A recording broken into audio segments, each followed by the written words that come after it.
मृत्यु के बाद आत्मा का रहस्य भाग 2। कृपया चैनल सनातनी ज्ञान को सब्सक्राइब जरूर करें ताकि इस दिव्य ज्ञान की अगली कड़ियां आप तक सबसे पहले पहुंचें।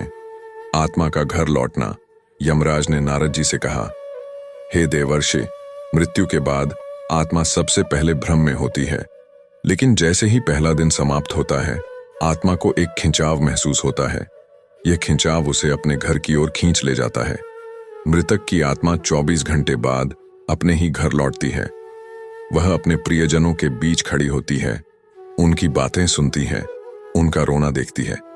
लेकिन उसकी सबसे बड़ी पीड़ा यही होती है कि वह चाहे जितना पुकारे, उसकी आवाज कोई नहीं सुन पाता। परिवार से जुड़ाव कहा गया है कि इस समय आत्मा का मोह अपने परिवार के प्रति सबसे गहरा होता है। वह अपनी पत्नी, बच्चों और माता पिता के चारों ओर घूमती रहती है। कभी वह उनके सिर पर हाथ फेरने की कोशिश करती है, कभी उनके आंसू पोंछने की, लेकिन उसकी उंगलियां केवल हवा को छू पाती हैं। यमराज कहते हैं, हे नारद, यही कारण है कि परिवार को चाहिए कि वे मृतक के लिए गीता का पाठ करें, मंत्रों का जप करें और पिंडदान करें। इनसे आत्मा को संदेश मिलता है कि अब उसे आगे की यात्रा पर निकलना है। आरव और आत्मा का दर्शन अब कथा की ओर लौटते हैं। आरव उस विशाल पीपल के वृक्ष के सामने खड़ा था। वृक्ष ने उसे मृत्यु का पहला रहस्य बताया था। अब आरव ने पूछा, हे महावृक्ष, आत्मा के साथ आगे क्या होता है? वृक्ष ने गंभीर स्वर में उत्तर दिया, वत्स, अब सुनो आत्मा का दूसरा अनुभव। जब शरीर जल चुका होता है और लोग घर लौट जाते हैं, तब आत्मा भी उनके साथ लौटती है। वह अपने घर के हर कोने में घूमती है।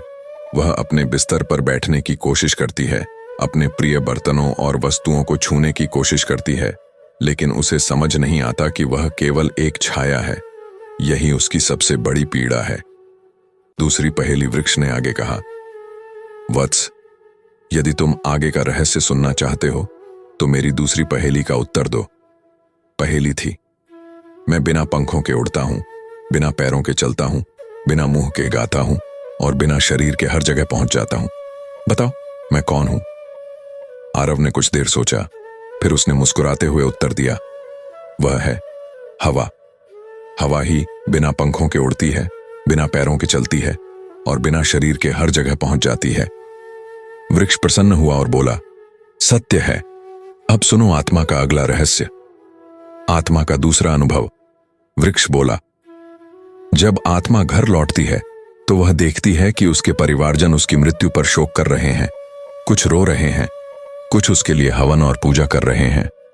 लेकिन आत्मा को सबसे बड़ा झटका तब लगता है जब वह देखती है कि कुछ लोग जो उसके सामने बड़े प्रेम से बोलते थे, अब उसकी मृत्यु के बाद उसकी बुराई कर रहे हैं। यही संसार का सबसे बड़ा सत्य है। जीवित रहने पर लोग तुम्हें अपना कहते हैं, लेकिन मृत्यु के बाद धीरे धीरे सब दूर चले जाते हैं। आरव यह सुनकर मौन हो गया।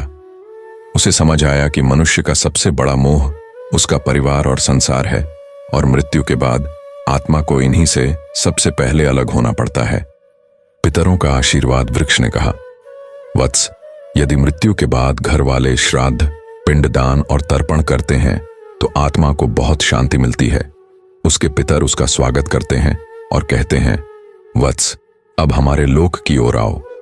लेकिन यदि परिवारजन ऐसा नहीं करते तो आत्मा भटकती रहती है।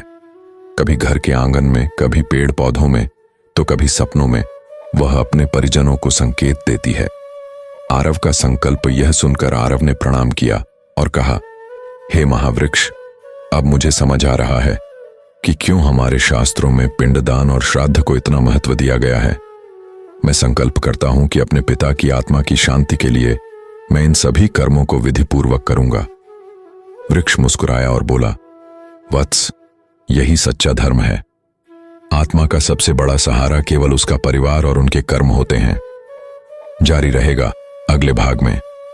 मृत्यु के बाद आत्मा की तीसरी अवस्था, यमदूतों का आगमन और 13 दिन के रहस्यों का विस्तार। भाइयों और बहनों, यह थी कथा का दूसरा भाग।